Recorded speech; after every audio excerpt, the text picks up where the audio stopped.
Hey everybody, this is Joe Pace with Icewater Yoga. Today we're going to be talking about the 3 things you just please need to stop doing in yoga class.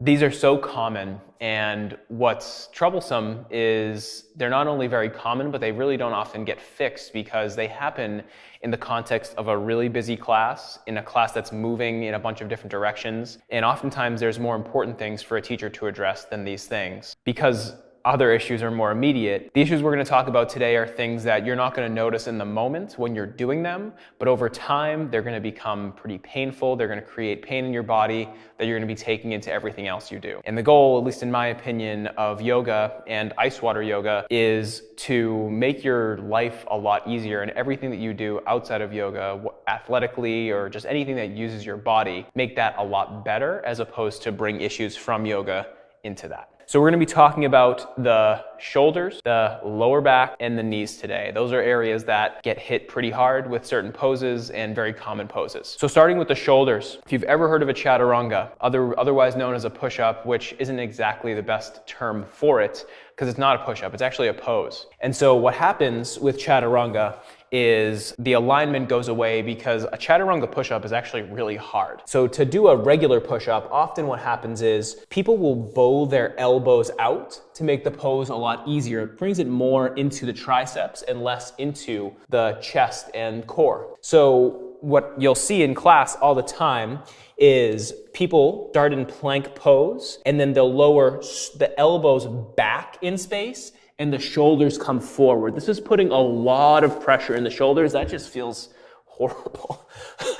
So if you're doing that, this is how you can not feel horrible. Okay, first of all, you may need to take a little bit of a pride check because taking it to the knees first, or taking the knees to the mat, is going to be a pretty good idea for everybody to start at least. Never gets cued, but it actually is really hard to do this type of push-up on the knees too. The proper way to do a Chaturanga and the way to take pressure out of the front of your shoulder in Chaturanga, which you're going to be doing most likely 10 times a class, something like that, 15 times a class sometimes.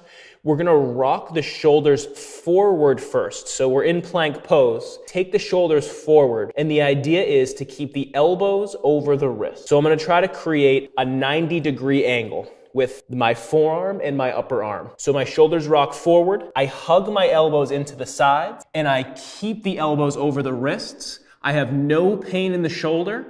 It's a lot more strengthening, and I'm also keeping my shoulders over the elbows as opposed to letting them drop forward. So in that small adjustment, shoulders gliding forward as opposed to keeping the shoulders where they are and then coming down, you're protecting your shoulders from long-term wear and tear. The next one, and this one is a little bit problematic because when we see certain poses on social media or we just see people doing poses in class, they're trying to demonstrate the pose in its deepest expression. And oftentimes the deepest expression of a pose is actually not with the pose, and it's doing things to your body that's breaking you down. The classic example is a high lunge pose. Okay, so high lunge is very common. Oftentimes you'll see people trying to get as deep as they can in the bend of the front knee. Also, what's happening is I'm pulling my back foot back and I'm trying to keep my back knee straight at the same time. When you keep your back knee straight in this pose and then also hinge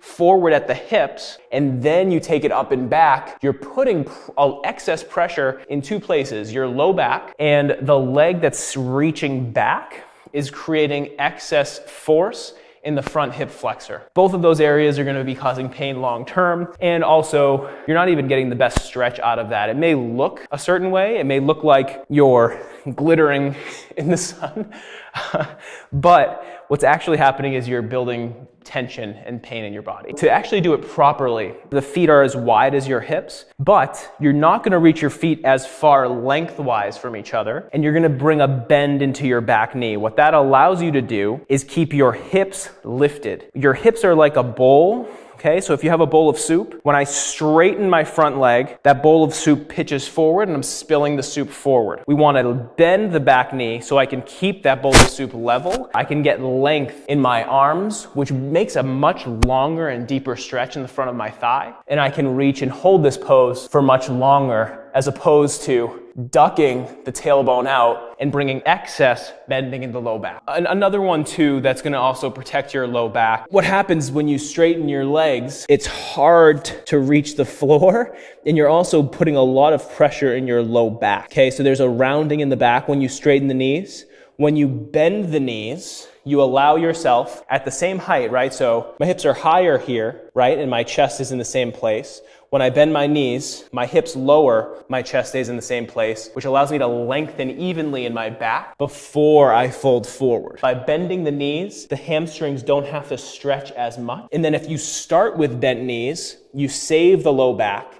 And then from there, you straighten through the knees to any point. They're not going to necessarily come all the way too straight. And you find the hamstring stretch that actually works for your body. So starting with bent knees and working towards straight versus starting straight and just working as far forward as you can, that's the difference. So you, in both cases, bending your knees in a lunge or in a forward fold, any forward fold, standing, seated, whatever, is going to protect your low back. The final one is the knee. There's so much stuff that happens in yoga that actually compromises the knee joint. There's a few main culprits that I want to address today. And the first is a pose that I actually really like, but it oftentimes gets, I'd say overused is probably the best word, and not necessarily even just overused, but also done incorrectly oftentimes. Pigeon pose, the idea is you lean your weight up and then hinge your upper body over the front leg. So what this is doing is giving me a big outer hip stretch here. But what's happening is I'm taking my whole upper body and placing all of the weight of it on top of my left knee, which is taking a lot of pressure on the lateral side. So the outside of the knee takes a lot of pressure. And at first, you may not even feel it, right? So your knees are pretty strong and they're filled with ligaments that hold your knees together. And you actually want your ligaments to be very tight. You want your joints, every part of your joint space, to be very tight from a ligament perspective. Oftentimes in yoga, we think any form of flexibility is good. So bringing flexibility into the joints seems like a good idea, but it's actually a really bad idea. So if you feel like you're putting any sort of stretch into your joint, your knee joint in particular, in any pose, back off. So pigeon pose is a big culprit of this because you don't have the control of gravity working with you. You're working against gravity. This also happens in a few other poses. One, a chair pose